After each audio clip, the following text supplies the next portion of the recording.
All the rich people of the world are being prepared like this. The rich can't buy their way out of death, but they can certainly postpone it for a while. All of the pure food and expensive healthcare and personal trainers that money can buy do indeed keep the wealthy breathing longer, on average, than the rest of us. Yet it is not death itself that is the great equalizer, it is the fear of death. That is the thing that the highest piles of money cannot safeguard against.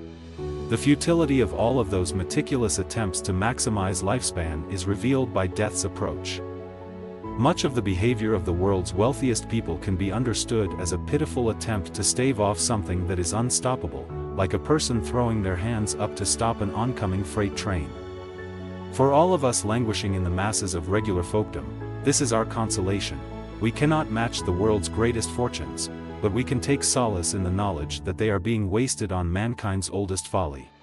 Before we go to the topic, if you are a family, by subscribing to this channel and pressing the call sign, you will receive unique and interesting programs every day. I invite you to like this video and share your thoughts in the comments. Back to the subject. In 2015, the Facebook founder, Mark Zuckerberg, one of the richest men on earth, announced that he would be giving away the bulk of his wealth during his lifetime. One of the main goals of his charity, he wrote in a treacly public letter to his daughter, was promoting equality. "Today we are robbed of the potential so many have to offer," he declared. "The only way to achieve our full potential is to channel the talents, ideas, and contributions of every person in the world." Now, in homage to this admirable ideal, Zuckerberg is offering the underprivileged residents of the Hawaiian island of Kauai the chance to live up to their full potential, to wit, building a lavish ultra-luxury compound where Mark Zuckerberg can hole up and survive the apocalypse while the hordes of normal people perish.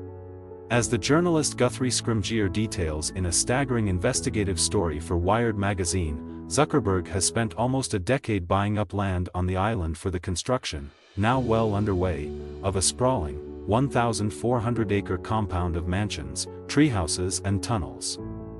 The crown jewel of the $270 million project is a 5,000 sqft underground shelter with its own energy and food supplies, and what appears to be a blast-resistant door. Odd, is it not, that a man whose primary concern is global equality would need a subterranean apocalypse shelter designed to seal him off from all of the equal people outside who would be, presumably, burning or starving or being eaten by the zombies? Wouldn't Zuckerberg's powerful passion for enhancing the future of all mankind compel him to fling open the armored doors to his compound and welcome in all of his fellow Hawaiian islanders, for whom he has the deepest concern and respect? Or, even simpler, compelled him to have spent the hundreds of millions of dollars that he spent on this tightly secured elitist fantasyland on something a bit more public-minded? I'm sure that his soaring, scenic parcel of land would make an excellent public park. A millimeter below every billionaire's charitable spirit lies an endless well of self-preservation.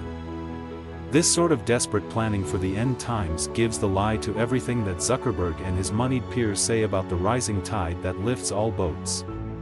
When the tides rise high enough, your rickety boats will sink, while they will float away on their yachts.